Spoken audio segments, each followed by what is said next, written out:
right on time as promised as always. What's good, good people? We are back another Wednesday for the Pulse. Yes. I'm excited. Tonight is going to be a pretty lively topic that we've got to hop into. I see I made a little bit of a mistake on the title. I've missed the zero. It makes a huge difference when you're talking about billions.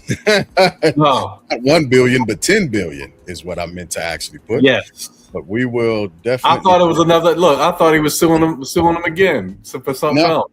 No, there is a 1 billion lawsuit that he's filed against Harvard, but that's not what I wanted for us. Yours is the IRS one. Yeah. We talking about the IRS one because that's the one that matters. When you are the federal government suing the federal government. But we'll hop into that in a second. Before we do, as always, gentlemen, how has your week been? We'll start with you, Lynn. It's been good so far. Opportunities abound. No complaints. It's just every single day. If I was a comedian, I would eat for 4 years straight because every single day, this guy gives you something. Absolutely. To just do a whole set. A 7 o'clock set, 9 o'clock set, midnight set, but I'm here ready to rock and roll, ready to discuss what's happened in the last few days. I will tell you this. I was joking with Stephanie, I think earlier today or yesterday. I said, babe, did you realize we were shut down over the weekend? That was the quietest shutdown ever. Or is it just me? No. That's the truth. No snap, crackle, and pop. No, no nothing. Everybody was at work. Nobody missed a paycheck. Nope. I mean, that was a quiet little shutdown. Yeah, and it goes back to what I some of it I think partially goes back to what I said last week about it's nothing for and Richard pointed it out also. It's not like they were going to stop any funding that went to ICE because it had already been allocated. It's been allocated. So the ability for them to actually make any change on the Democratic side was low to none, quite honestly. And a lot of people, I think, ended up losing faith in the Democratic Party and their holdouts once you had those, what was it, 5 senators, one liberal? I can't remember the count anymore. But the ones that sold them out, 7 and 1. 7 and 1. Once they caved, I think that kind of just disenfranchised a lot of people for the Democrats being able to hold out on their end of the deal. So that's just me. I could be wrong. But yeah, very, very quick, very quiet shutdown that was resolved fast. Rich, how about you? Let's get to it. Give me 1 second. We'll hop into it. I'm trying to see if Deuce has sent anything. I haven't seen anything just yet, but I'm going to check. Give me 1 second. Doesn't look like he has. So we'll proceed. He'll probably hop on as soon as he gets time to. But for all intents and purposes, we are going to push forward with. He just sent a text. Okay, I'm on Do Not Disturb. What'd he say? Yeah, he said, America comes first. He said, quote, I swear this job, I'm dealing with a soldier issue. So. Got it. Okay. Got it. I understand. It's one of the reasons why I'm happy that I hung the uniform up. So, yeah.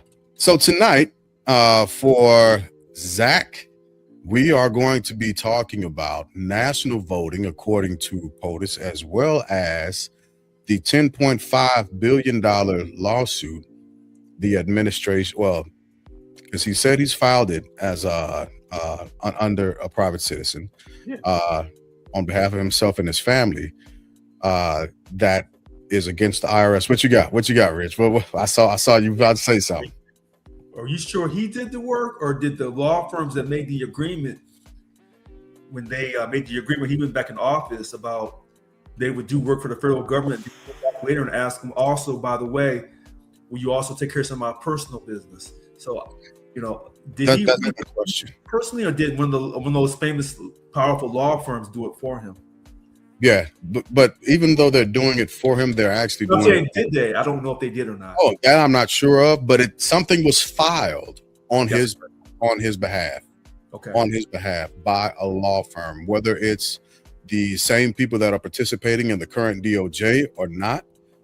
It was still filed on behalf of Donald J. Trump and his family against the IRS. But that's jumping a little bit ahead. Let's pull back a little bit and let's jump into the national voting suggestion that the president has begun to start mentioning, as he often does in his conversations, right? Here recently, he's doubled down on talking about nationalizing the voting in America so that the federal government has control of it. Currently, there are multiple different amendments in the Constitution that not necessarily bar the administration from controlling voting, but as the 10th Amendment outlines, it's something that was not given to the federal government. And since it wasn't given to the federal government, according to the Constitution, it pretty much automatically goes back to the states, which is why the states have control over their elections, over their voting and how it's set up and how it's run, so on and so forth. So let's just start off with a softball question, and we'll start with you, Lynn. Are you in agreement with nationalizing voting? No. Straightforward. No, and for a couple of reasons. Okay. But the number one reason for me personally is, one of the things, when you think about the name of our country, it's the United States. And what makes, I believe, the United States great is that you have the ability to pick the place that works best for you. And I've lived, I started out in Philadelphia, I went down a couple of states, I lived in the District of Columbia. Then I lived, I started out in the Commonwealth of Pennsylvania, District of Columbia, Commonwealth of Virginia. Now I'm here in the great state of Texas. And, all those entities do it different.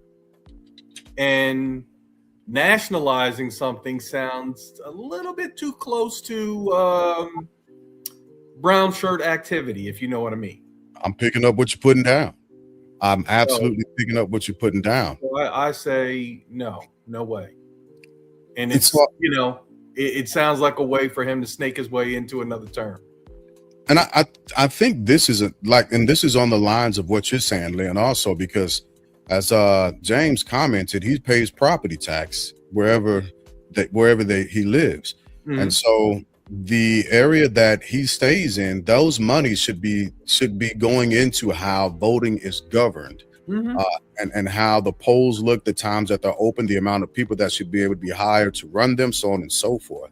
So, okay, I just want to read that out loud. And you're being inconsistent. You want to push education to the states, but you want to pull the voting from the states. Make up, and I know this won't ever happen, but I'm still going to say it. Make up your mind, who you are. Because one of the craziest things I heard today was that he don't know nothing about crypto and what his kids are doing in the crypto world. Maybe that should be nationalized too. I don't disagree with that at all.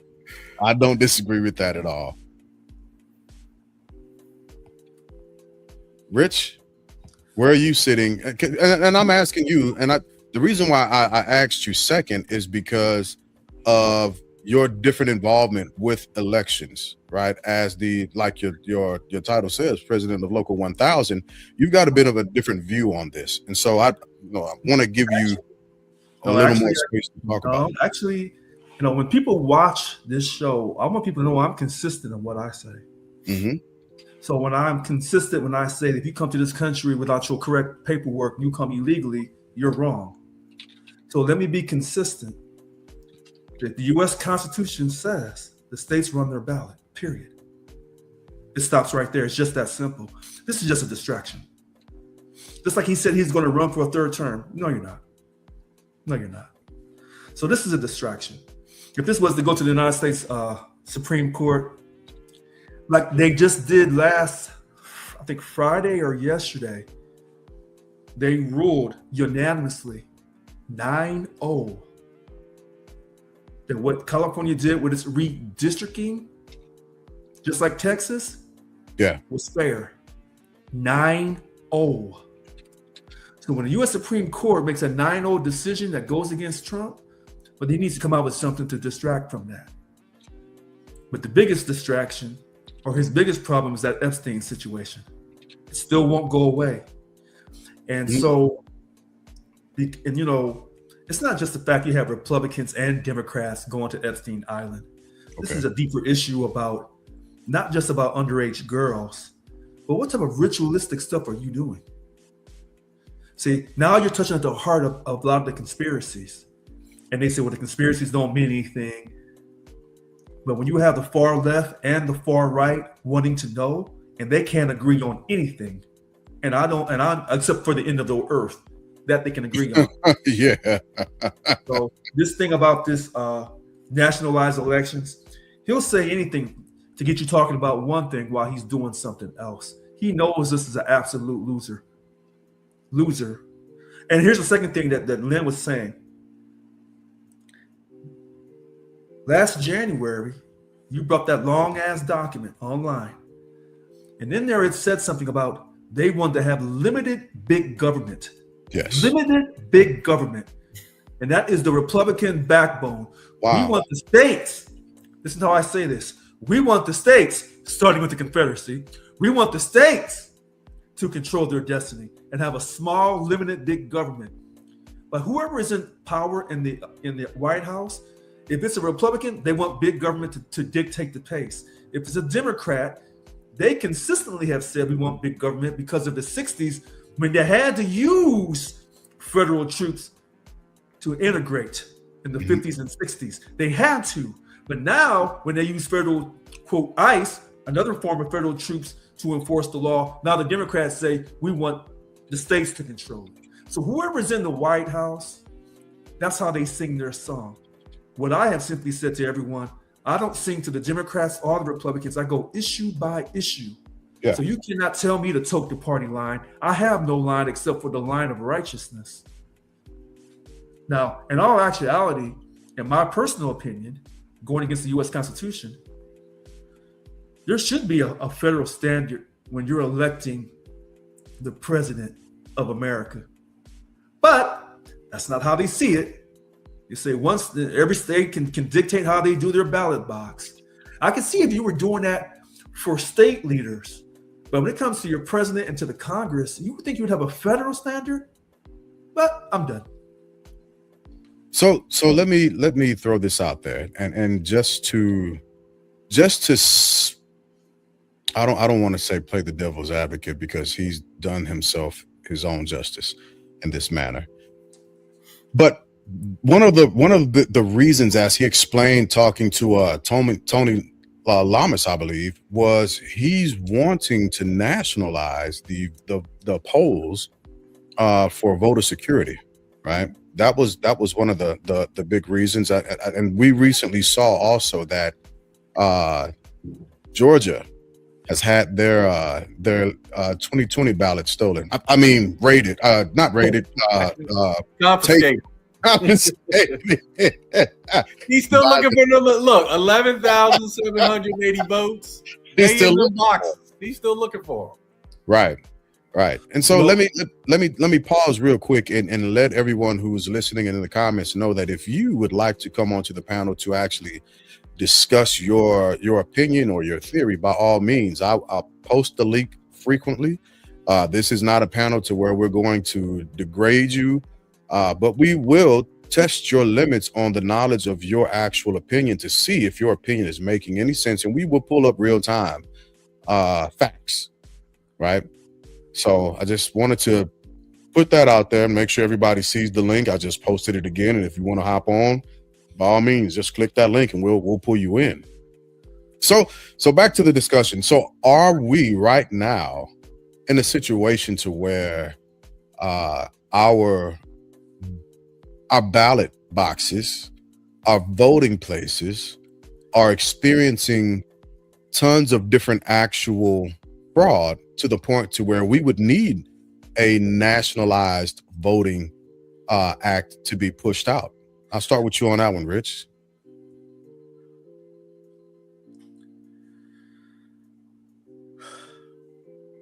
Who knows? I'm looking at the comments. Here's our first problem. We can't enforce our border. Well, we're enforcing the border now, but the people who came over here or stayed past their time, who are here now illegally, they don't want to leave. We don't know if they're voting or not in these elections. So when people make these suggestions that maybe there were some votes missing in some states, so the person said election board found 315,000 uncertified votes illegally counted. Where? This is what this person is saying in Georgia. Now, in every state, will there be some votes that weren't counted or were counted and should not have been counted? I'm going to say yes. Anywhere from maybe, 500 to maybe, 1,000, maybe 10,000. Is it enough to swing an election? I don't know. Go back and ask JFK back in 1960 when they won Illinois. So it's, do I trust when the Republicans say, or when Donald Trump says, hey, the votes were stolen from me? I don't know if I believe his whole storyline. Okay. But do I believe that he was persecuted in the court system? Absolutely. So if he comes out and says, they're doing 10 things wrong against me, he may be right on 6 or 7, but on 2 or 3, he may just be blowing smoke.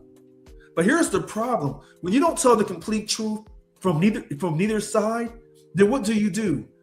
Get your lawyers, get your lobbyists, get your friends in the media. Now let's go to court and swing this jury.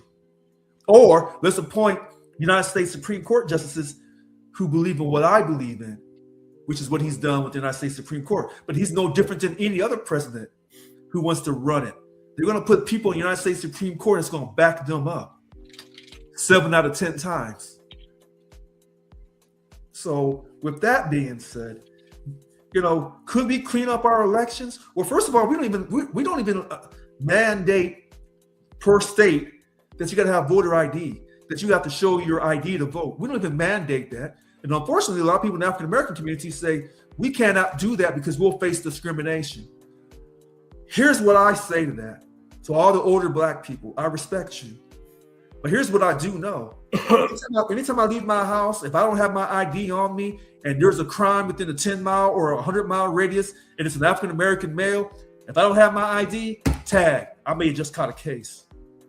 So if I can carry my ID to keep myself protected, somewhat protected, when I go out here in these streets, when I'm traveling, then you think I should have to have some type of ID to vote if I go to the voters booth or sign up to vote by mail.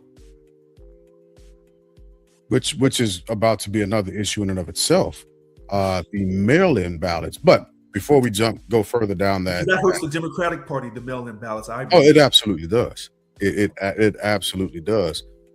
Lynn, what about you on voting security? Where do you think we are with that?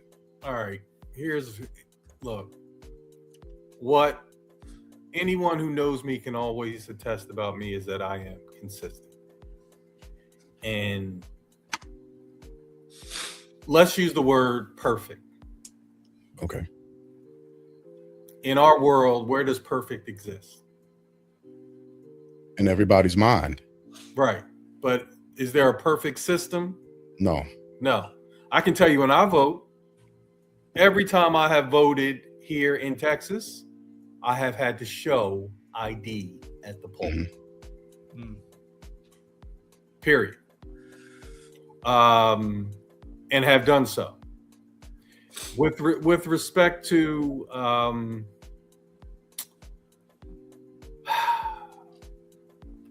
I'm telling you, Rich, you always get me when you talk about the president being persecuted. Because here's what I'm going to say.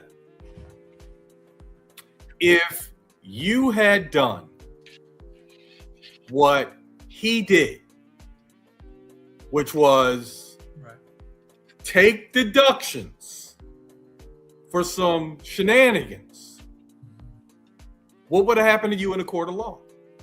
You. What would happen to you, Richard Lewis Brown, president? What would happen? Would you have gotten 34 felony counts? I probably would have got 230. No. Would you have gotten 34 is my question. Again. It's yes or no. It's not an essay.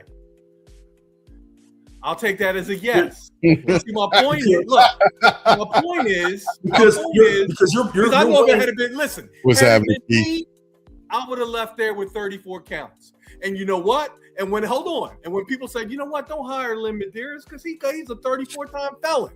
Right. You know who would have said, oh man, those was trumped up charges. He was being persecuted. He ain't do nothing wrong. You know how many people would say that? Zero. But Mr. Medeiros. Yes. Before you start coming on the show regularly, I was the only one on the show that defended Sean Puffy Combs. Because he hadn't had his trial yet. Black folks had already said he was guilty. This is true. Here's a consistent thing. And I didn't know this many people would be this interested tonight about voter ID. Yeah. Because we always say on this show, even though we're all black people, well, except for Mr. Keith Ross, that we may not always say the things that you would hear most black people say. Not always. Because I believe that you should be able to show your ID for voting. Well, here, let me ask you this, Rich. And this for you too, James. Mm-hmm. How many black people do you know? No. I mean, you know them. That do not possess identification. Seriously. You ain't taking a flight without identification. Yeah, that's so enough. You ain't renting a car. Yeah. So when people going on a girls trip, blah, blah, blah, blah, blah, whatever, we going to Vegas for the bachelor party. Guess what you're not doing without an ID? And my point is that ID thing is more trumped up BS. And I see you, Richard. I see the hamster running. I don't think you came up with one black person in your world that you know don't have an ID. Hold on, but wait. Did you come up with one? Lynn, here's the funny thing about how you're saying this. You and I sound like we're Republicans, and we're not. Because what we're saying is you should have to have an ID if you go and vote. If you're not, what I'm saying is my people are ID'd up. Hold on, that's what I'm saying. No, wait. Here's where some of the people who are coming on this show who I think are Republican. The Democrats have always fought against voter ID because a lot of older African Americans, particularly in the South, said they don't have no identification or whatsoever, and that they would be discriminated against. So here we are a lot of times on the show saying things that, most of the time the African American community says the same thing. But on this particular matter, I know I'm on an island by myself. I'm shocked to hear Lynn say the same thing. Say what? That we should have, if you go vote at a poll. No, I'm not saying we should have. What I'm saying is we have. Not every state. Listen, here's you know what? I'm a Democrat. And I'll tell you, where we fall down? When we get stuck on the exception. Yeah. And that keeps you distracted from the rule. I will tell you, as a rule, black people got ID. As a rule, all over this country. But hold on, the Democratic Party is not for voter ID the same way the Democratic Party is not for. No, they're getting hung up on the black people that don't have ID, which is the exception. Right. Okay. And that's what we always say. Look, trans stuff. Hold on, trans stuff. But wait a minute, is exceptional. Hold on a right? second. And but distracting. But I want people to hear this tonight, because I know Keith Ross hasn't said anything yet. I want people to hear this tonight. Mm-hmm. You have two African Americans, one from the East, one from the South, who are saying we don't see anything wrong with you having to show your ID. No, see, Richard, that's not what I'm saying. He's saying we already got it. We got ID. We already have it. That's not the point. Move on That's to not the something point. else. That's not the we point. got ID. Hold on, that's not the point. Listen to the point. Listen to the point. No. Listen to the exact point. No. It was my turn to talk. Hold on, Lynn. Listen, everybody. I can tell this is an That's issue. the point I made. But we listen, got ID. I want all the right. But I want all the European Americans, Caucasians, white folks who are listening to this show tonight. I want them to understand this. When Mr. Medeiros goes to vote, because he exercises his privilege to vote, his right to vote, and if he goes in person, because I vote by mail and I'll photocopy my ballot. When he goes in person, and in the state of Texas, who controls their ballot box and say, Mr. Medeiros, show me some ID. He does not give no lip. He doesn't give no attitude. He is professional. He shows his ID, shows where he lives, and they say, you're on our roll. Mr. Medeiros, please cast your vote in privacy. And that's what he does. He does not act a fool. And I don't vote on election day either. You know when I vote? I vote early. Okay. So I'm a person that believes that I vote by absentee ballot and I photocopy my ballot. So when someone tries to call me out to say how I voted on something, I can show you on my phone, my PDF of my voting ballot. Mm-hmm. Rarely do people really do that, but I do to keep people in line. Because first of all, I exercise my right to vote, and we want everybody in America to vote. We don't want to hear no excuses. When Mr. Medeiros says he goes and votes early, brilliant move. Because if you wait till election day and go stand in line, in some places they may close that ballot booth down early, or they run out of paper. Particularly in the inner city. Yep. Okay, so. Stop giving it. I want people to really hear this tonight.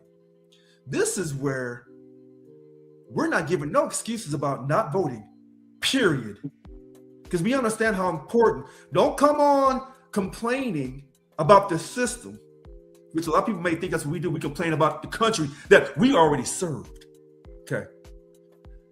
We exercise our right to vote, and then we can still have an opinion about the country. Because we realize that when they tell us in this country, we're a country of immigrants, that's an absolute lie.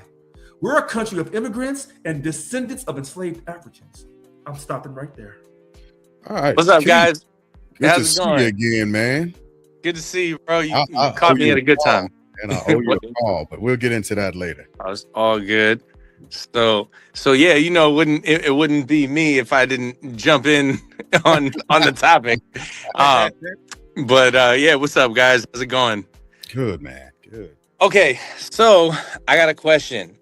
Okay. All right. So I hear you on everything you just said, and I'm sure it's coming from a good place. My question is, how do you feel about well, first of all, I don't even know if you're aware, but they're doing some real sneaky things this midterm to try to sabotage this voting process. One of which that I can't believe nobody is talking about is basically Trump's postmaster general that he installed there has now changed the policy, and the post office will no longer guarantee that your mail will be postmarked on the date that you actually bring it to the post office and get it, to them. You actually beat me to that because I was going to another point that I. But yeah, absolutely. Yeah. So my first thing is that because clearly that leaves things open to in predominantly blue areas, holding on to their mail to make sure that it doesn't get to its destination postmarked in time to qualify. So I'm wondering, number one, how do you feel about that? And what are your thoughts on that? And then number two, as recently as I believe yesterday, Steve Bannon let out what one of their other strategies is going to be, which is positioning ICE at the polls. Yeah. And essentially, without saying it, he said they're there to intimidate voters. Yeah. And so I'm curious as to what your thoughts are on that. Can I answer that real quick? Please do. Mr. Medeiros has already said he does not wait to the last minute. He ensures if he goes in person, he goes early. I also, when I get my ballot and I photocopy my ballot in the state of California, I don't put it in the mail. I drive it down there to the registration office and put it in their mailbox right out front. So there is no excuse for not getting your ballot back in time. If you wait to the last minute, then you set to do a yourself mail-in ballot, and then you put it in the mail. Well, I mailed it on November 2nd or November 4th. That's good enough. You're asking for trouble. You're asking for it to get lost in the mail. But are you, if that's part of the process that's been established and utilized for all this time, why is the onus on the people who are voting rather than the system that's been put in place for those people to follow those rules and still cast their votes? Why do they have to go 3 extra miles to get things done? And potentially have to drive to a place that they don't necessarily know where to go. The average American, I mean, look, Richard, you know, I don't agree with a lot of the things that you may say, but you are an educated person, and so you tend to know more than the average person necessarily on the process of this versus the people that just say, I want my vote to be cast. So my question is, if our system is set up so that people can vote a certain way, why do they have to go, work exponentially harder to utilize the system that's supposed to work within the confines of how, they set it up? Well, first of all, thank you for this. Hey, team. Hey, Mass R&V here, baby. Hey, you guys hear that Trump's gonna steal all Dalmatians from everybody's houses as well? I just want to put it out there, all your Dalmatians will be taken, number one. And then number two, when it comes to voting, right, you have to have a valid driver's license, i.e. why the license now have to have a star on it, right, to show that it is an actual driver's license for different things on there. So just real quick, Rich, before you jump on there, I just want you to know that Trump is stealing everyone's Dalmatians currently as well. Over. All right. Thanks, B. so glad you shared that with us. I really felt like that was important to know.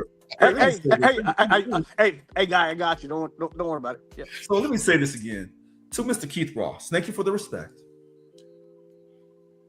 But whether I have a college degree or not, common sense tells me that the majority of this country, well, it's very tricky, but currently we're going towards a very liberal situation. So when you look at the good things of the Democratic Party, they want everybody to vote because they're trying to get your vote, because they're trying to give everything out for free. The Republican Party kind of wants to narrow that voting pool down. That voting pool down. So they're going to try to put some restrictions in there as road bumps to see if you have the dedication and the intelligence and the persistence. What I know is all the older Black people from back in the day, whether they had to walk miles to vote, they did that. They didn't make no excuses. So I'm not going to make no excuse. If President Trump puts a postmaster general in there and says, well, we're going to make it kind of tricky on how you vote, if you vote by mail, that's fine. I expect you to put roadblocks, because in this country, they put roadblocks to see if you really have the determination. It's no different when we serve the country voluntarily. When you serve the country voluntarily, there's going to be some roadblocks. They're going to put some things in our path in basic training to see just how bad do you want this. So, unfortunately, Mr. Ross, you are correct. The system should work to make it convenient. If you say, Mr. Ross, Well, we need to have a national holiday for voting. I agree. I would say, Election Mr. day should be a Ross, holiday. you are I correct. totally agree. Yeah. Well, we're on the same page. Election Yeah. day should be a holiday. Here, let me say this, Keith. What I do appreciate is the hazards. It's like my GPS telling me that there's a speed trap coming. Yeah. So now I know. I appreciate this, and I hope that people that look, because if you really want to vote, then you know what you got to do. You gotta avoid these potholes. You gotta avoid the waiting to the last minute and mailing your ballot pothole, and you gotta wait till the election day because I don't think they can put ICE people at every at every poll. Oh, I think they're going to do it. I don't think they're going to put them at every poll. Right. I think they're going to do them in predominantly blue areas and predominantly minority areas.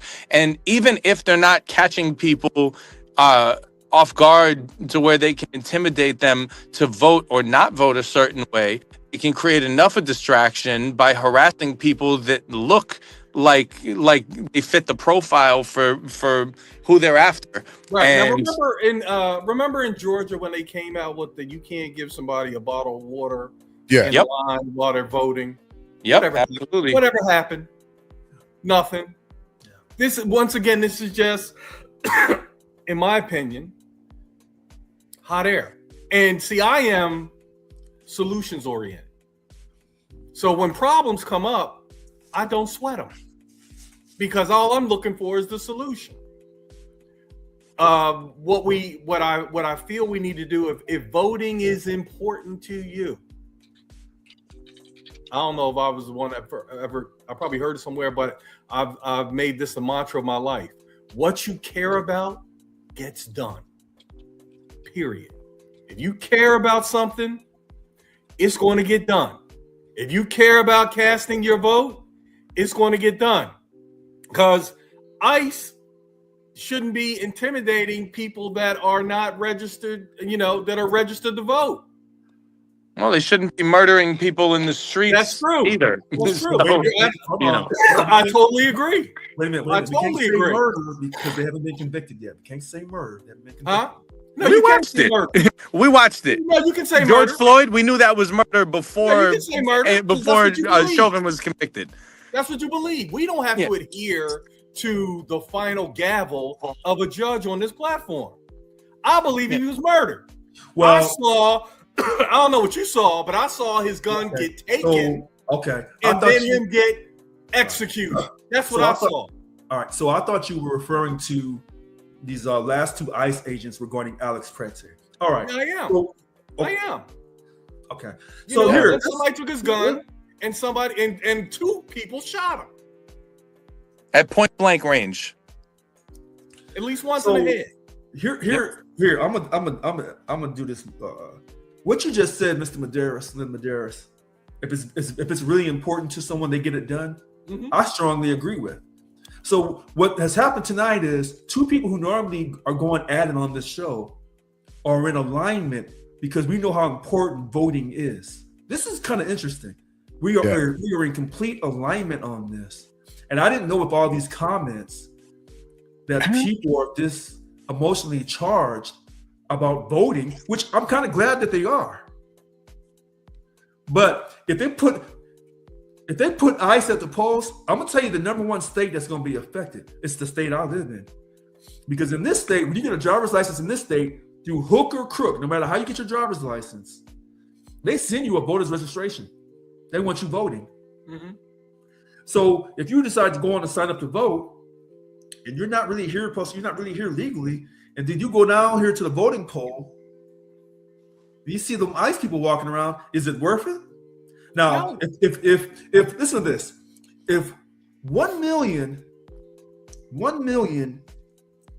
immigrants come across the border illegally, not overstaying or visa, they came across illegally to begin with, and let's just suppose 100,000 of that 1 million were voting, would it be able to really affect, because California is a huge state, would it be able to affect turning California from blue to red? Somebody within Trump's strategy team is telling him, all of these counties in California, all 58 counties, we've gained a headway to where we have more red in some of these counties than we ever thought we could have. And so maybe it was a possibility that if we think some of those people who are voting are illegal, and we can scare them off from the poll because they go vote in person versus voting mail-in, maybe, and it's a fat maybe we can swing California. Just put it out there. And you think that's their only tactic, right?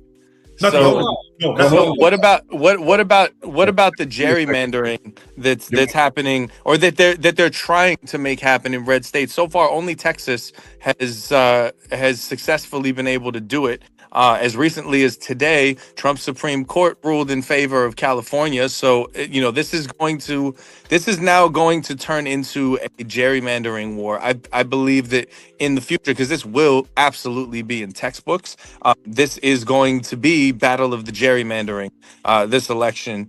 And I think that gerrymandering from the beginning should never have been allowed. It should be illegal because it does not represent the people. In any scenario, it doesn't represent the people, and districts should not be drawn in that manner. It also makes it a lot easier in gerrymandered locations that for basically, someone like Trump and his, MAGA minions to go out and go and try to sabotage those precincts. Mitch McConnell did it in Kentucky, where he made the voting conditions absolutely horrendous in predominantly blue districts that were predominantly black. And I mean, he made sure that the lines were, 4 or 5 hours long just to get in there to vote. So gerrymandering should never be happening, period. But now, people like Gavin Newsom have to fight back against what's his face from Texas, who I've said his name a million times and I'm drawing a blank on. Abbott? But thank you, Greg Abbott. Yeah. So Gavin Newsom has to do that to counteract that. Abigail Spanberger, she's doing what she can to counteract that. And now, because the MAGA loyalists don't want to play fair, and they don't want a fair election. I've been looking at the comments, and somebody said Republicans just want a fair election. That's ridiculous, because if they wanted a fair election, they wouldn't go in and seize voter rolls. If they wanted a fair election, then the post office wouldn't be doing what they're doing. If they wanted a fair election, there's a million reasons why that's just not accurate, up to and including the fact that there's literally a recording of Trump from the last election trying to get the vote swung his way. 180 votes. Yep. And so the last thing they want is a fair election. And Trump is literally talking about not leaving office, at the beginning of his presidency, and finding ways to scam the system. And then there was also the recording where he was like, and I quote, "If I'm going down, I'm taking all of you down with me. I don't care what you have to do. Start a fucking war or something." Those were his words. So. Hey, baby, hey, let's go. So if individuals in California cared about them, so when that fire happened, where was the water to put out the? That has nothing to do with voting. That has nothing to. No. I'm asking a simple question, because if you talk about California, right? Like, where was the water to put out the fire? Which there was none. And again, I agree with you on that. I think it was completely managed before the fires even happened. No. Fires, by the way, were arson. But no, it wasn't mismanaged. That right there is abuse, fraud to the individuals, for the fact that individuals can't do their job because they don't have the fire hoses, the hose that connect to it, and say, hey, guess what? We can do this. All we can do is jump in a pond with a helicopter, grab the shit, put it on a fire. But guess what? That's fine, because Californians, oh man, that's crazy. And I'm not trying to be rude or nothing, but I just want you to understand this, like my perspective of it, like from somebody who's in the Midwest, like we love our waters, we do this. Guess what? We provide our first responders the chance to do their job. What California has done is waste, fraud, and abuse, and I would love to see that freaking report. But guess what? Put it with the Epstein files, right? With everything else, fucking tuck it away, because Newsom is not good. That man is gruesome. in all reality, and you may not like my terms or my rhetoric on how I'm stating what I'm saying, but like, holy crap, like I truly hate California personally, due to other issues and nothing legal, just of my occupation. But if I'm wrong, then I'm wrong. If I'm not, then I'm not. But you have to prove me wrong, generally, to say that how the fuck there's no water in the goddamn fire hydrants to put out fires.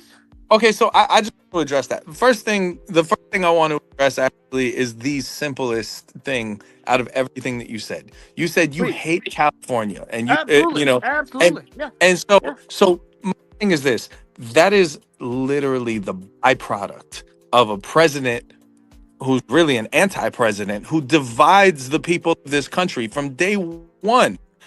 He is. Trump wasn't even president when I was there. What's up? Trump wasn't even president. Sorry, my phone rang. Can you guys still hear me? Yeah. Hey, Trump wasn't even you guys president when I was there. Because that's how much of a shithole California is. So California sucks, dude. But what I'm saying is, Trump turned everyone against each other. First of all, you're not my Trump wasn't even enemy. the president Richard is when not my there. enemy. None. Oh, hey, He's getting literally got Hey, he's literally got that goddamn. V. He's got that fire hydrant goddamn. Hold on, hey internet, V. bro. Hold on a second, V. Hold on a second. There's no reason we should be hating anyone. Hold on a second. No. Oh, sorry. Sorry, you I'm weren't not getting hating, audio I'm on not my hating end. you generally. I just hate staying in California. Right, but That's all I'm saying. I've lived in California for a period of time, and I know what you're saying, and I know it's accurate. But we're talking about this voting situation.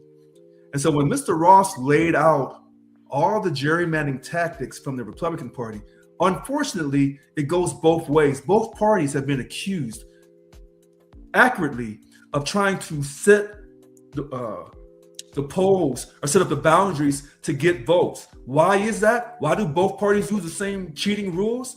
Because this is a capitalist country that believed in we're going to make our money and get our power any which way but loose, which means if we got to take the Southwest, if we got to put Native Americans on reservations, if we have to enslave some Africans and tell them they are inferior to us for life, this is our foundation in this country. So when we talk about a two-party system that doesn't allow a third, fourth, and fifth option to really compete. I totally agree with. Okay, well then these two guys are going to do anything and everything to win. But in the case of President Trump, he's an East Coast mindset with a Southern disposition.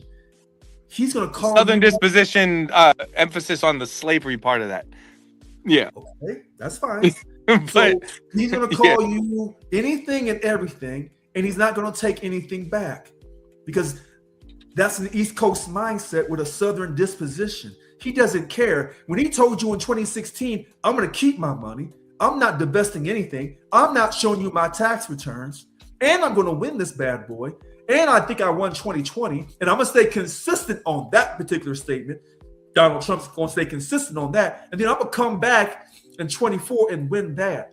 So this is a wealthy Caucasian man from the East Coast with a prestigious education. I've never known a wealthy Caucasian man in this country that you can tell anything to. Now, if you can show me this wealthy Caucasian man with a prestigious education with money in this country, how to think and how to feel and how to make them apologize, start naming them. Hey, Rich, and you're right on. So, as I said before, I'm literally on that teeter-totter, right?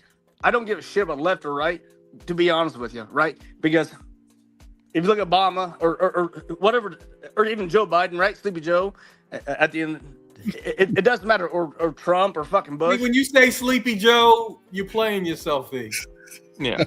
And Donald Trump, by the way, has been falling asleep in literally everything. Yeah, look, the as well as shitting his pants, by the way.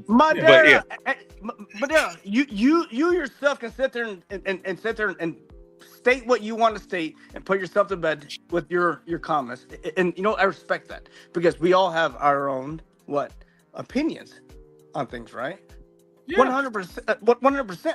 But at the end of the day, I said teeter-totter because at the end of the day, what I do in my career, it's a fucking teeter-totter every day for the fact that V, what do you do? I can't tell you that. Oh, okay. Yeah. What I do, Glass knows. Glass, is that fair? It's fair. That's fair. That's fair. That's fair. Yep. What's fair?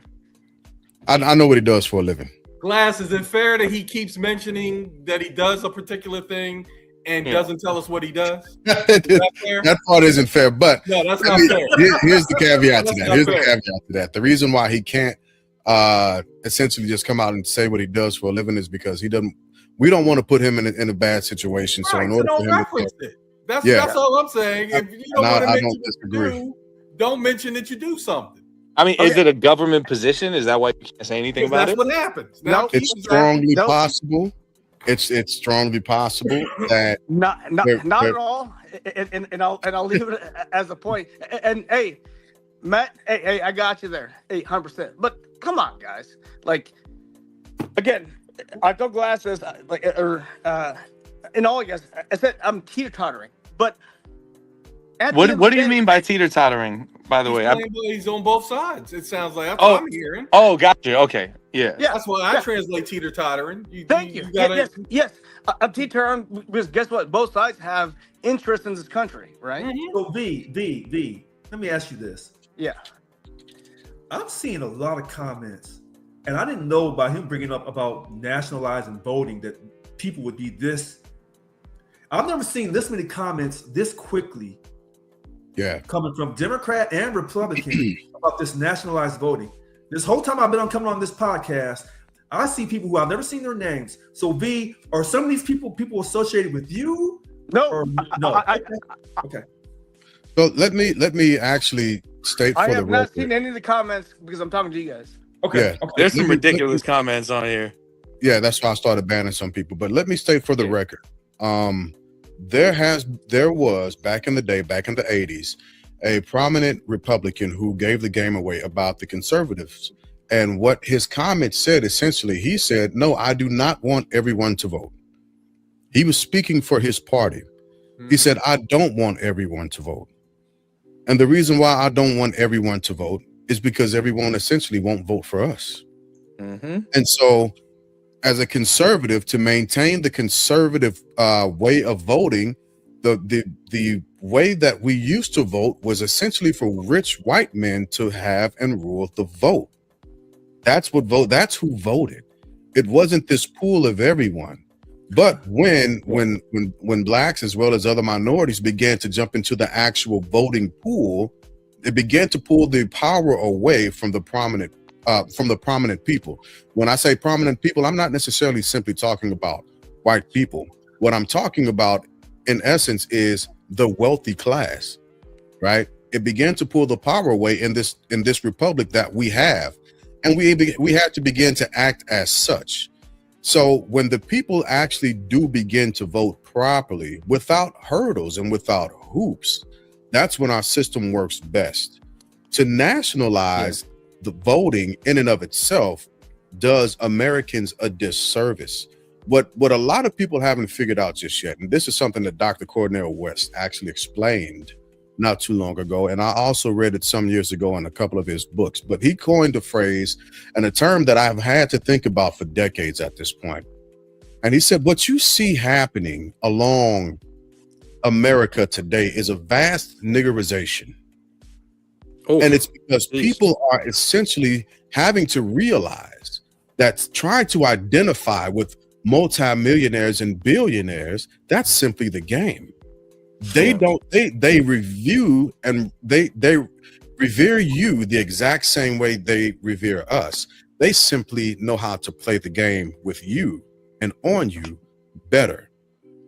They can throw out a couple of things and you are stuck in a cycle of trying to assimilate with a class of people, a social class of people that you will never be able to work your way into. Yeah. Can I piggyback on that? Because I think that was really well put.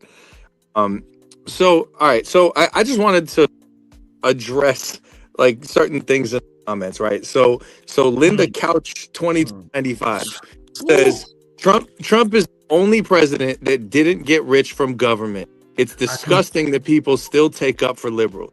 Well, Give me a second. Let me find that. Oh, that's very recent. so Okay. so yeah, so Linda, I'm wondering if you like own a TV or a phone and what your algorithm is like, because it literally just came out in Congress that Trump has made $1.4 billion this year.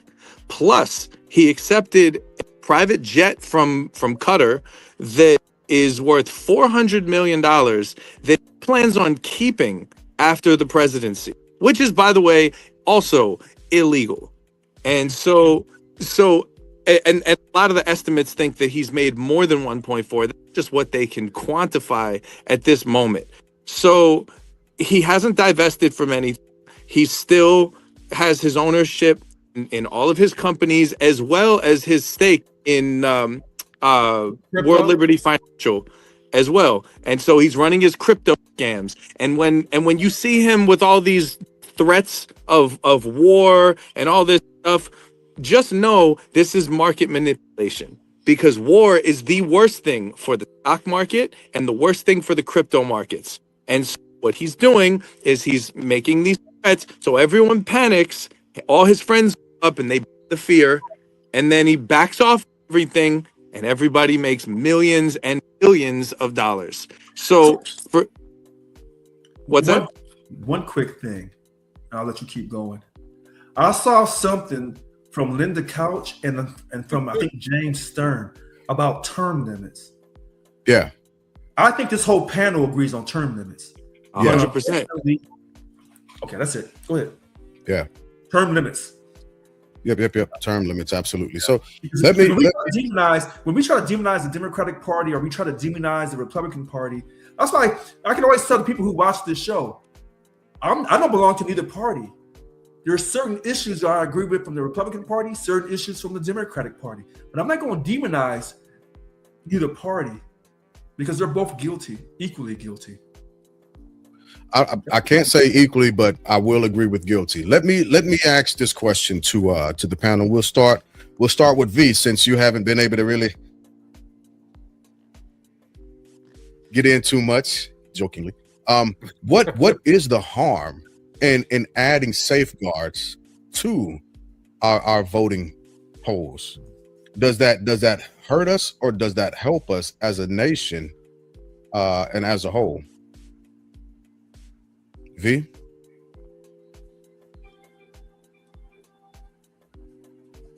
Oh man. Oh, of course. I guess we lost him. These comments are crazy right now. Listen. Here's the thing about these comments. Let's go. Here's the thing about these comments. I've said this earlier. I've never seen this many people go off.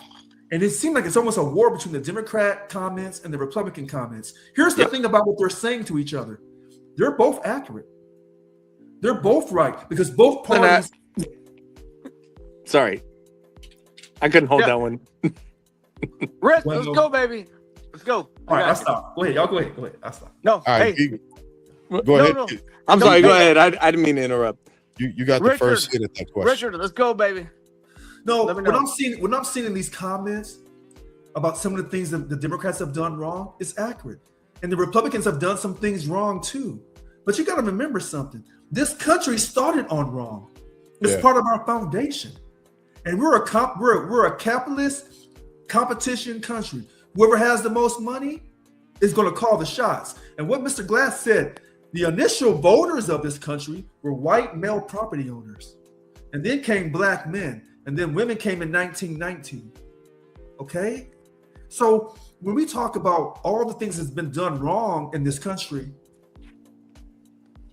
a lot of stuff has been done wrong. But when you think that one party is so superior to the other party, you're wrong. And here's the funny thing about this, and I'll stop right here. Everything that President Trump is doing, if the Democrats win in 2028,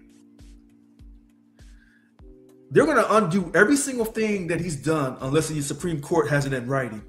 And then they're going to act like big government and just do all kinds of stuff. And then you're going to hear the Republicans turn right around and say, we believe in limited government. It's the hypocrisy of both parties. I'll stop there. Well, okay. So to address that, in a perfect world, they'd be able to undo all the damage that Trump has done. But realistically, I don't think in the next 50 years damage will be undone that Trump has done. He has taken our allies all over the world and made us borderline their enemies. Started trade wars with our partners, our closest trade partners. He has already proven that he pretty much just surrendered whatever our information is to Vladimir Putin. He is reshaping the world in favor of dictators, and now he has put us in a place where we are looked at as oppressive. And so now where we had allies all over the world and we were the leaders of the free world, we are no longer the leaders of the free world. We are barely participants in that anymore. And so NATO is at risk. If Trump were to invade Greenland, that's the end of everything. I mean, that is the end of everything. But in the absence of our humanitarian infrastructure that we've built all over the world, which Trump and Musk basically cut all funding to, essentially, guess who steps in? China steps in. China is going to become the good guy to all these other countries. It's already started. Canada has placed certain trade deals that we had them with trade deals with China. And so China has been waiting real patiently, and they've been waiting for all this time for the US to screw up under this guy. And when I say we have screwed up, I can't even say we screwed up because it was so intentional from the beginning from him. But we're in a place now where basically we were threatened by Europe with war if we went into Greenland to go fight for something that we already had the rights to do. But it's worth it for Trump and his buddies to make billions of dollars. So so give me 1 second. I'll yield back. Yeah, I want to go back to V on that question that I just asked, to get back to voting, right? What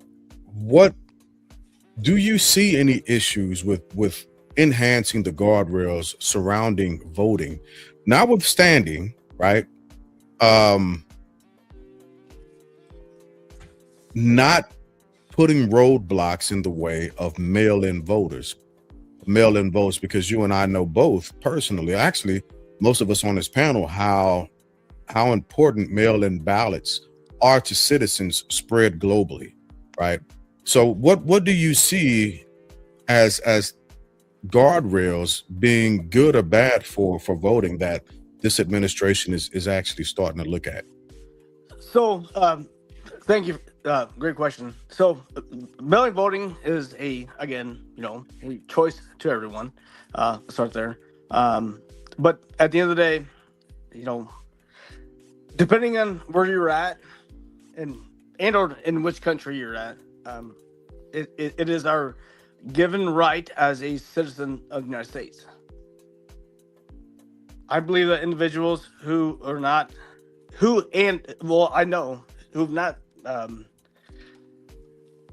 been citizenized at that point cannot do that, right? They can't do that. And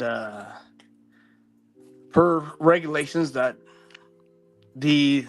and laws that are abided by us are there. And not trying to jump around your question, but at the end of the day, you just have to get your shit done. That's it. Okay. So, Lynn, I'll throw that to you next. Same question. Could you repeat the question? Because Yeah, absolutely. What would be the harm of the? I know the comments are crazy right now. I've got trapped looking at them a couple of times. I'm trying not to be distracted. insane.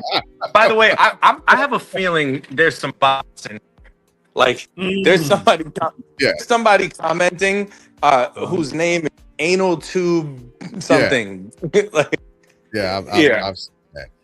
Okay. So I'm looking and then close. Freak Leak, and I'm like, well, Freak Leak might be a real person. I'm not sure, but yeah. So let me ask the question again. As far as our voting is concerned, do you think that there is harm in placing guardrails to ensure essentially that our votes are safer, to make sure that everyone who's supposed to vote can vote? Not necessarily everything that this administration is saying with the nationalization of voting, but some other things being placed in line in order to ensure that our voting is held safe. Oh yeah, absolutely. I mean, improving processes is, for me, natural. As time marches on, technology advances. So your process should get smoother and smoother and more efficient and more efficient. I got no problem with that. I obviously have no problem with having to have an ID in order to vote. But once again, if most people voted like I do, you wouldn't have half the problems that we're talking about. Most people don't vote early. Most people wait till election day. Now, sometimes that's due to circumstance, but sometimes that's due to choice. But I did want to make this note that, messing with postmarks doesn't just affect voting. You know what it affects? Taxes. Yep. That's a fact. And health insurance. So you messing with taxes and health insurance, people's financial well-being and their health well-being, so that you can try That's to a good not point. lose an election in the fall. Because that's all this is about. You're changing the rules. You're moving the chess pieces on the chessboard so you don't lose your power in the fall. And don't forget, they were also trying to make it so that you can't vote if your last name on your ID doesn't match your birth certificate. And that's not everywhere, because that's not here. Like no. As far as I know, they were unsuccessful in that. But that was one of the tactics they tried to push through. They're going to try everything. Yeah. Oh, give me a voting. Please apply that information to us so that we can digest it. Because we actually went over that. I read the actual provision that was pushed out on one of our previous podcasts. But it was a Voting Rights Act that would have precluded women who had been recently married, and they would have to essentially carry around the birth certificate in order to prove that they were who they said they were, because they recently had a last name change. That was something that came out of this administration. Right. But here's the thing. Once again, states have the right to not adopt that crap. And that's why I like the fact that we are United States. So if there's a state that you don't want to get down with, you can move to a state that benefits your way of life. Right. And you're still here in America. So I'm good with that. But I like the fact that they are telling me the shenanigans that they're attempting in order to not lose control. Yeah. That's all this is about. We got the power and we don't want to lose. So here's the stuff we're going to do. We're going to throw a whole bunch of crap up against the wall and we're going to see what sticks. And that's that, in my opinion. So no, I'm all for improving processes in the voting structure. I'm even open to getting rid of the electoral college and just let it be the popular vote. Wow. I got no problem with that, because that's more simplified. That's huge to say. One quick point on that. This is how you call the Republican bluff. Get rid of the Electoral College, because the Electoral College will help them way more than it ever helps a Democrat. Absolutely. So when you say, if we're really a democratic nation, then we don't need the Electoral College. No, we just need Then a popular vote. Right. But then the historians will come back and say, no, we're not a democratic nation, Mr. Brown. We are a democratic republic, Mr. Brown. I am with you on that. I tell you. Get rid of the Electoral College, and elections become a lot more fair. In the history of the world, is Not there really. another document like the Constitution that is the rule that rules the day? But when it was constructed, the world didn't look anything the way it looks like now. So Is there another document out there that I'm not aware of? So wait a that has minute. this power? What you're really getting at is, have we run our 250 to 260 year rule? Yes. So Yeah. We're about 100 years. Hold on. We're about 100 years overdue of restructuring or needing. Look, needing new documents. When you go back to that paper that British author wrote about empires, there was one empire that had two different periods, about 250 to 260, and that was Rome. They had the Roman Empire and the Roman Republic. So if we're leaving out of this quote empire attitude and going more into our republic, or are you saying no, it's over? We are at our end. Yeah. Yeah, because the document was written under totally different. Phones didn't exist. So one of the big conspiracy beliefs, they believe that come July, President Trump's gonna make the announcement about the aliens. Now that's just some type of hypothetical, crazy conspiracy idea. Okay. What I would tell people is, we're in a time period where anything, and I do mean anything, can happen at any given time. So when people laugh and say, "Oh, you're crazy," there's no such thing as aliens, and you've had too many of these briefings in Congress. So when Trump is trying to change the way you vote, he's trying to do everything to keep America how it used to be, which means make America great again. That's what that means. Let's go back to how we used to be, because what's coming isn't beneficial for people like me. Yeah. Now, when I say President Trump's not beneficial for people like him, there's people who look like him who will be just fine, but they're way above him. Those are the true wealthy that dictate the pace. So I wrote this down about the 50 years of Trump damage by Keith.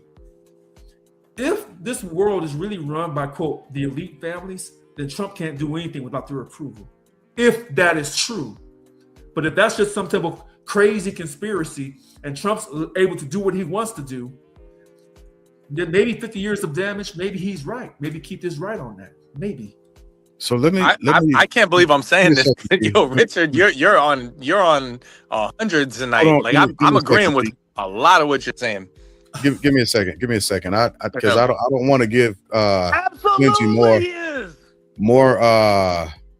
more promotion than what I already have by leaving this comment up there. However, I don't agree with this comment. Healthcare is a service and not a right. Life insurance, however, is a service, right? But healthcare for Americans and for America and Americans should be as what we would often deem everything else to be as American as apple pie. There should never be a reason why our healthcare system, because of our politicians and their inability to actually function properly, should be denied. Healthcare should not be denied to any American citizen at all. There is no excuse for it outside of party lines playing with people's lives. I don't think a lot of folks actually understand the difference between health insurance and life insurance and healthcare. That's an unfortunate, ignorant point of America and Americans, where you would boast about an American citizen passing away because of our inefficient healthcare system. That does not have to be the way it is. The only reason why it is the way it is because we are in a capitalistic society that has controllers, which we call lobbyists, that can make it this way. We don't have to be here when it comes to healthcare. We've got to get past the point of ignorance and not understanding what the system is supposed to do and the things it's designed to do, it's flipped upside down. We should not be working for these politicians. These politicians should be working for us. Although I appreciate all of the interaction in the comments, I'm a bit disappointed because it's showing me that Americans would rather work for our political system and our politicians instead of realizing we, the people, are actually the majority. And we might not all agree, but we all have essentially the same goal, which is for at least our families to be able to stay healthy, eat properly, and make our money. K. Lindsey Jr., you misspelled your. Again? Thank you. I was just thinking the same thing. People that you're calling dumb, you misspelled your. Yeah, everybody knows it's why Why don't you just are. say you are. You are dumb would have got you where you needed to be. So why are you are? Have a voting I- ID in your I state. didn't even see the comment, but I saw That- it. Hold on, wait. K. Lindsey Jr. think he's on one. You should have a seat. Hold on. Let's answer. Wait. Your intelligence is showing. Let's go to that Mark oh. Block question. I have That a question. part. Wait. Yeah. Go back to that Mark Block, please.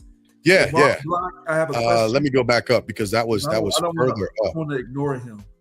Yeah, Mark Block corrected K. Lindsey Jr. as well. Yeah, so Mark Block did, and it was so far back that I might not be able to find it. But the question was, Was there any state that either had of us, voter ID in that state? yeah, do either of us, do any of us on the panel actually live in a state with voter ID laws? I do. I don't think so. I don't. Texas. California doesn't have that. Texas I has cannot vote in Texas without my identification at the polls. I have to show an acceptable, and they have the list, an acceptable form of government ID Yeah. in order to vote. Whether it was my old ID when I was in uniform or some type of ID now, it has to be an acceptable government form in order to actually go cast my vote. Where it has an ID, yeah. So what I would say to Mark Block, I think 781 or whatever, or 7581, I would venture to guess that the southern states have voter ID. I would venture to say that. I would venture, because California, I know we don't have a voter ID out here. And now what I'll do is I'll look that up and I'll put out a separate post about it just to in order to answer that question in the future. Thank you for But that. you know, that thing about that healthcare, about healthcare is a service, not a right. The person that said that at K. Lindsey Jr. Hey, Lindsey Jr. Yeah, Here's my question. your and not your. On one hand, because that's part of the Republican mindset. So on one hand, the Republicans tell us that we're a God-fearing nation, and that our principles are based upon kind of the Ten Commandments. That we're a righteous nation founded upon God, even though we have freedom of religion for you to choose any religion you want. So when you say healthcare is a service, my belief in God says if someone is sick, they should get healthcare, and they should not be put, bent over the barrel saying, well, we can't see you if you don't have insurance, or we're going to charge you this arm and leg. And I'll tell you the big reason why I feel this way. Klein C. Jr. And I want everyone to hear me on this, because I've been saying this the whole time I've been coming to these podcasts. Everyone, Democrats get their money through business, but the money originates with the Federal Reserve System. The Republicans get their money through business. They're job creators. They get their money initially from the Federal Reserve System. Okay? Your Federal Reserve System prints money out of thin air. So when they tell you there's not enough money for healthcare, that's an absolute lie. But when the government says we want to put hundreds of billions into the Pentagon, that's untraceable, that's no problem. Richard, Because we have what you care about gets done, my friend. I stopped there. What you care about gets done. Yeah. My point when I brought that up with the postmark, it's not about healthcare or health insurance. It's about the process. If the process includes a postmark now, and now the post office is going to mess with the postmark, then fix it on the other side. Eliminate the postmark requirement for these people that need to get things mailed by a certain date. But I want to go back to the date.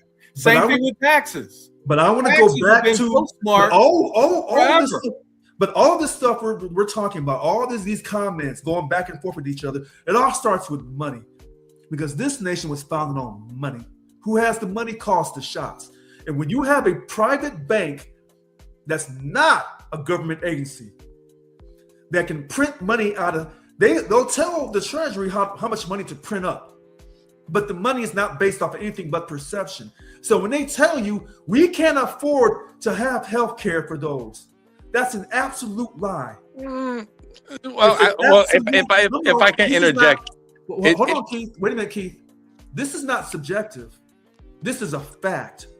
Your money is not backed by anything but by Mr. Keith Ross's perception on how he feels that day. So also not true, but well, okay, wait. Let me just interject, because I've agreed with so much of what you said tonight. In this case, I think there's a little bit of zeitgeist attached to some of the things that you said, and it's not. And it's no shade to you whatsoever, because I feel like a lot of people have been exposed to the whole zeitgeist conspiracy theory. The reality is that the U.S. Treasury is not actually a private corporation. They and the dollar is not backed solely by perception, although perception of the U.S. dollar does affect certain things internationally. However, so when Woodrow Wilson took us off the gold standard and the silver standard, 1913, they passed on December 23rd. So 1913, when they passed the Federal Reserve, because the second central bank never got extended. No, you don't want to go down this rabbit hole with me. Well, hang on. Let me get through this.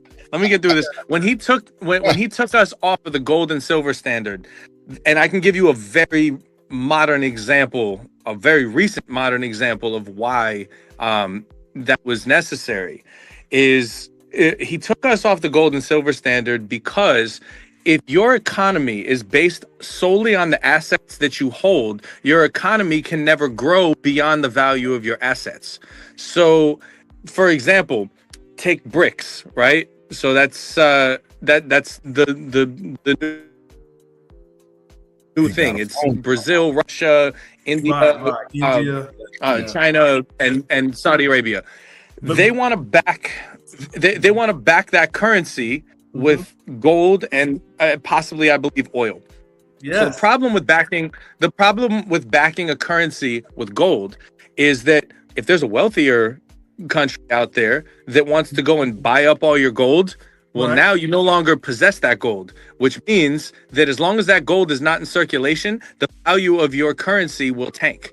And so that was the reason why we left gold and the silver standard. Our currency is not backed. It's not backed solely by perception. Our currency is backed by our credit. Mr. Ross, number one, President Wilson didn't take it off the gold standard. We went off the gold standard in 1933, and then the convertibility situation happened in 1971 to Bretton Woods. So get your back straight. So when someone comes on here and they talk about this, there's certain things I know like at the back of my hand. That's the first thing. Second thing, when you talk about being able to expand, subjectively, by the way you're viewing it economically, which is not a true science, you are correct. But here's the catch to this.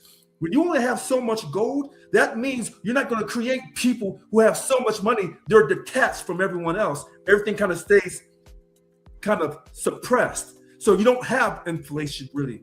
Everything stays in moderation. So when they ask you, why is a dollar now not the same worth of a dollar back in the 1900s? Because you left the gold standard. That is why.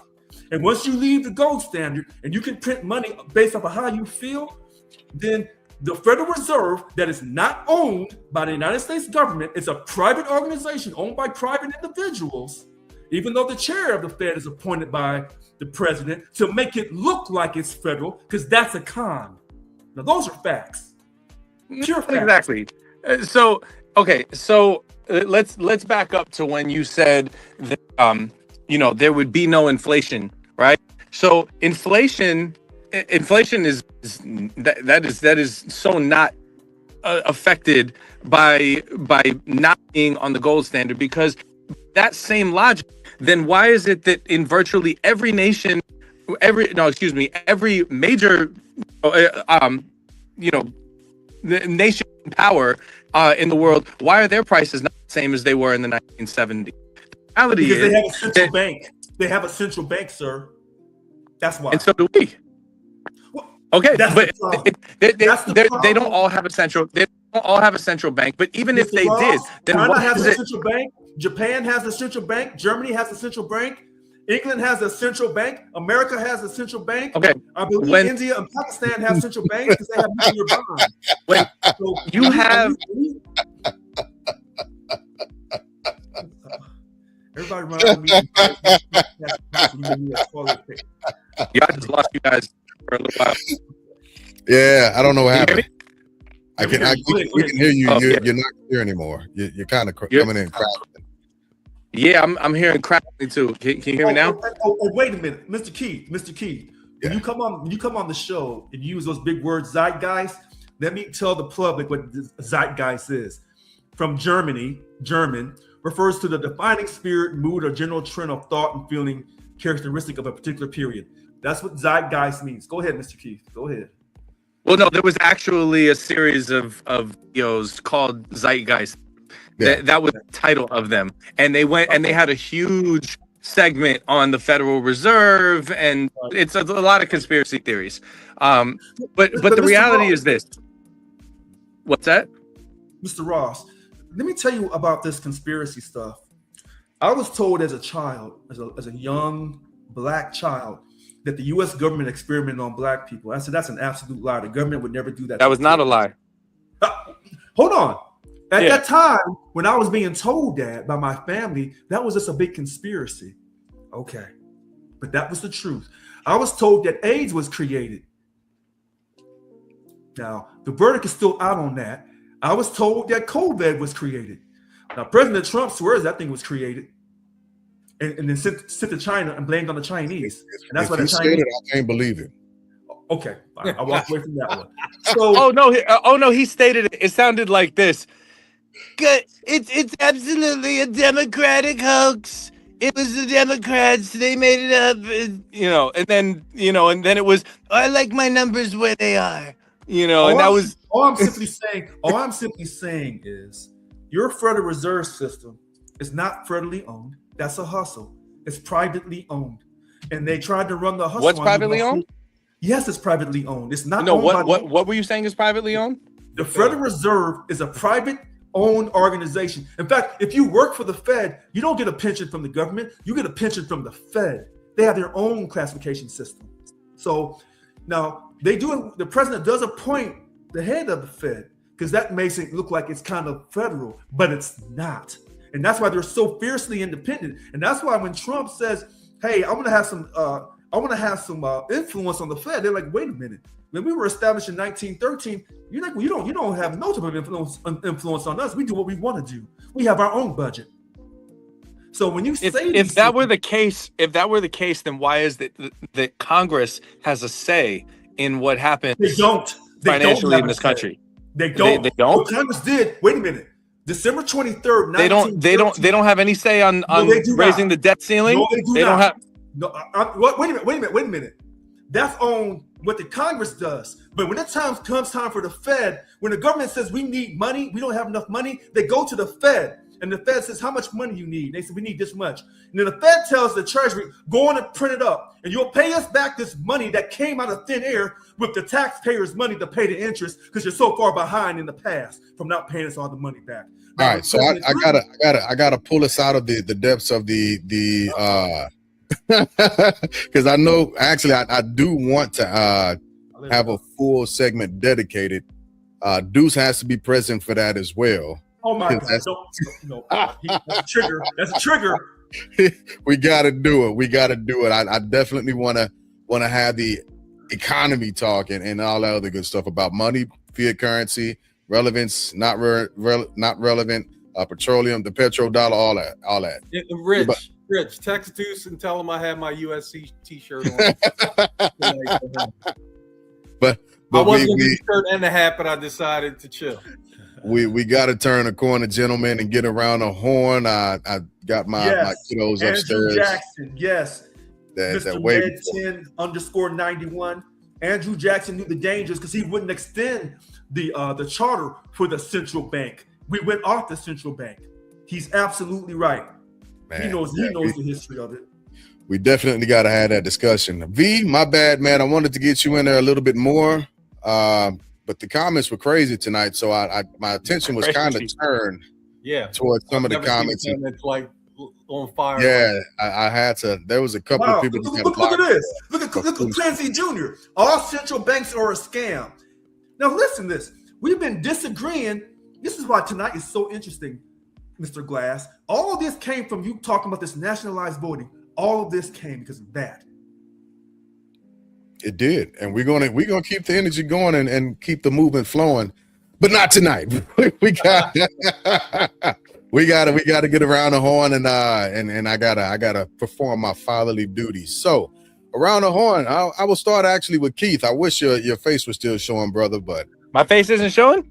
No, man, no. I had that problem a couple times. I don't know what. Now you got the silhouette. Is he the darkness? Can you see me now? Or the silhouette? No, we can't see it. Oh man, so I'm sorry for depriving you guys of this beautiful face. If you wanted to either hop down and come back on to try and do it, I'll push it over to Richard Lynn for their around the horn real quick. And so by the time you get back on, we should be able to see you. Yeah, I'm gonna jump out and jump back in. All right, sounds good. All right, 1 sec. While that happens, Rich, around the horn. All right, I'll be real quick.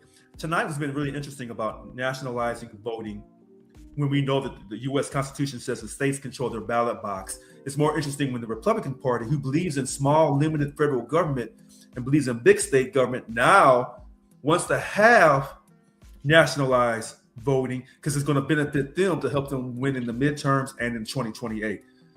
Funny how the roles can get reversed.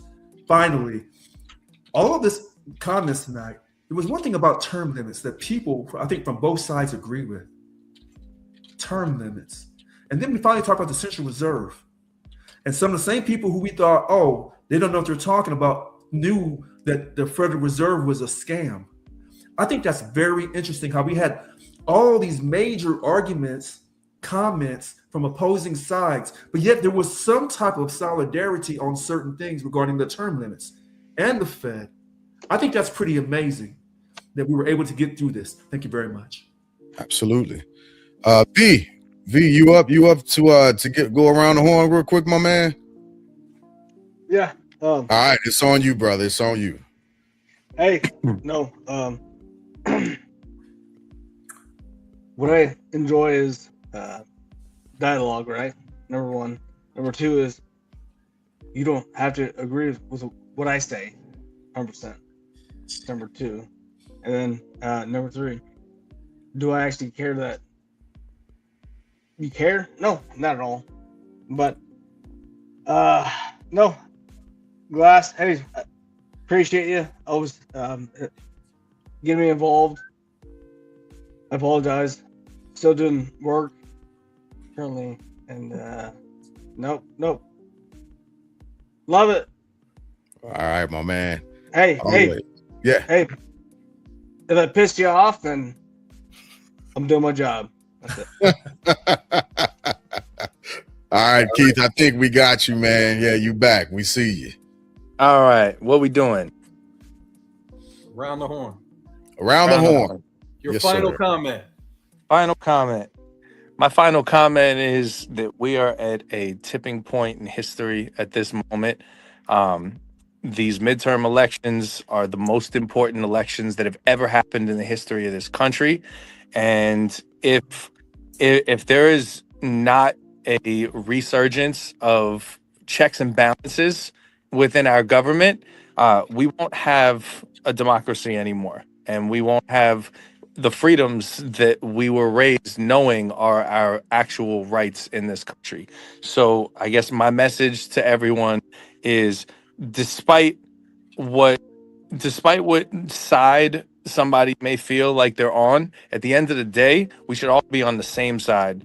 And it has nothing to do with fiscal views. It has nothing to do with, religious beliefs. What it should have to do with is protecting the people in this country and protecting our rights and making sure that we have a country left for our children rather than putting them in a situation where they're going to have to fight for the freedoms that we already have. And that is my thought. I dig it. I dig it. Next up, Lynn. Yo. We got you. Okay. This has been I guess the drinking game word tonight is entertaining.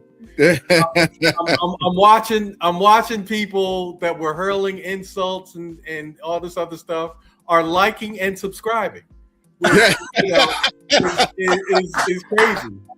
But getting back to the point about national elections, I think it's too. To me, it's something that takes away from the greatness of the United States of America, and I don't believe it will happen. I think if it were to happen, it would be a disaster. And I believe that the fraud level would increase. Right now, voter fraud is like UFOs. It's like barely, when we go looking for it, it's very difficult to find, very difficult to uncover, because I'm not going to say it doesn't occur, but I don't believe it occurs to a degree that takes it from one candidate and gives it to another candidate. The way I see these things happen across the globe. Like, I'm not an aficionado on elections in Mexico, but I will tell you this: dozens of people who are running for office every election season in Mexico get killed, or should I say murdered? Murdered in the streets, campaigning, giving speeches, at rallies, and that doesn't happen here. And I'm glad to see that it doesn't, but it happens all around the world. Once upon a time, I worked in Nigeria, and you know what they had at the polls in Nigeria? Dudes with machetes. You want to talk about voter intimidation? Dudes with machetes. So I think, agreeing with Keith, we're at a tipping point, but I believe it's going to tip in the favor of fairness. I do believe these things are being concocted because there's a fear of losing. The last time I paid for a Tyson fight, he bit a man's ear. And he bit that man's ear because he was afraid he was going to lose the fight.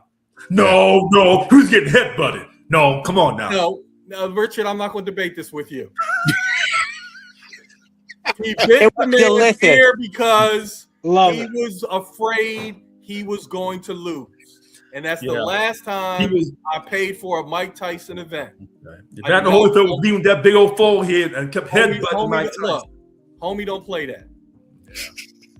So that's my word. I'm out. I dig it. I dig it. Thank you for that.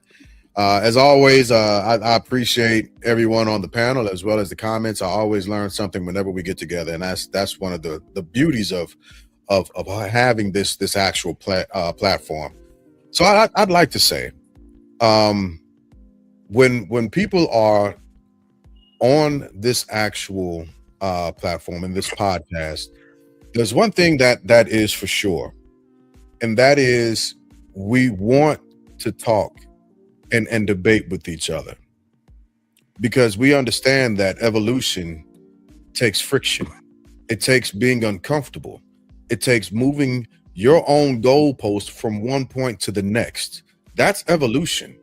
And very similar to what Keith and what Lynn are saying, if America is not ready for evolution, we are absolutely at a tipping point. We're at a friction point. We're at a hard place, a very hard place.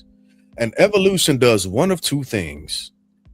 It either maintains you and you evolve and get better, or you perish.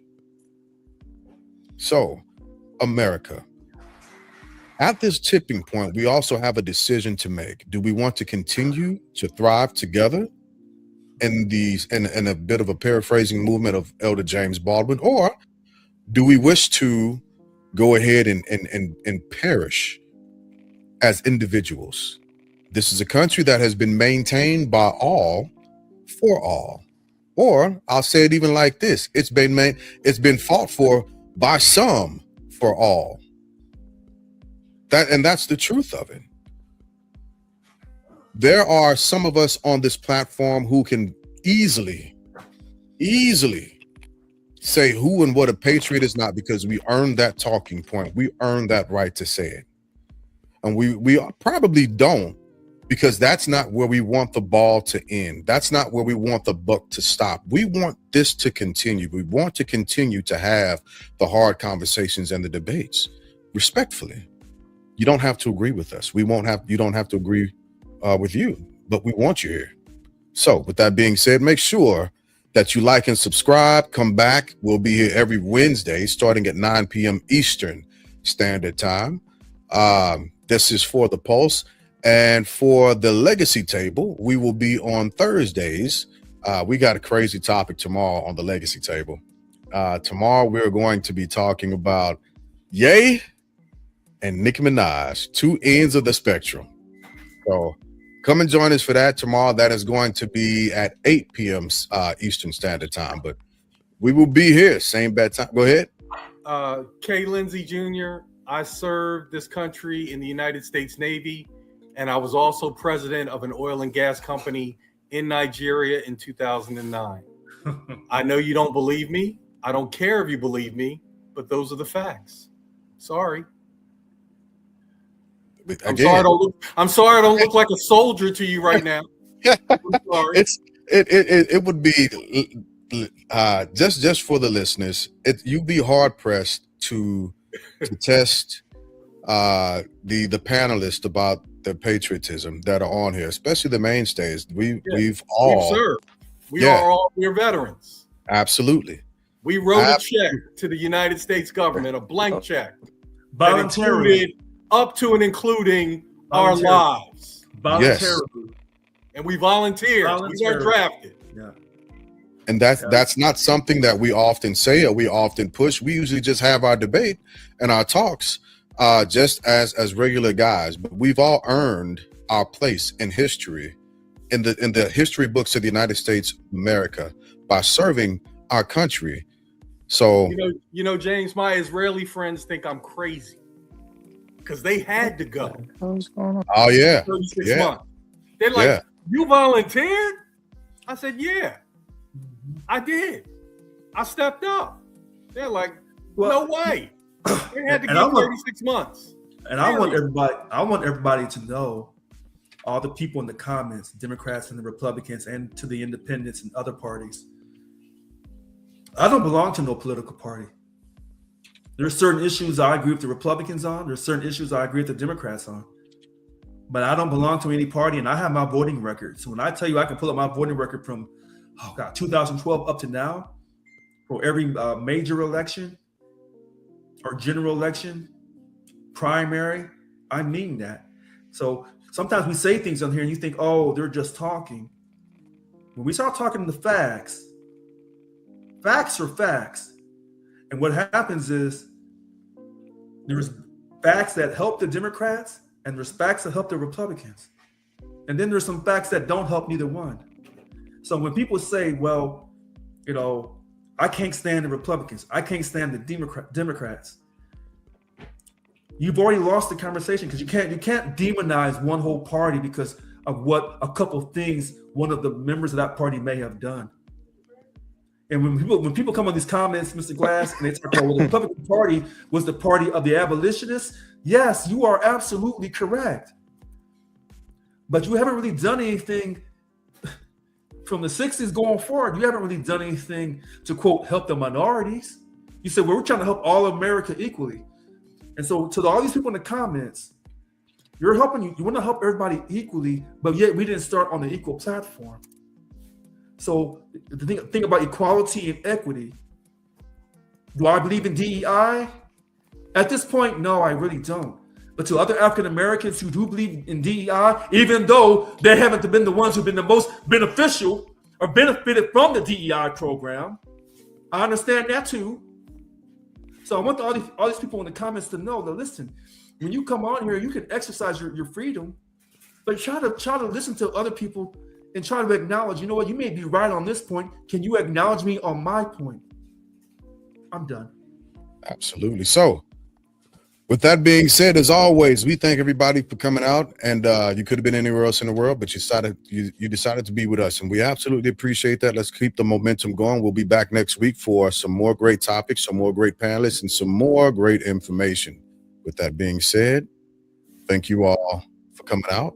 God bless and good night.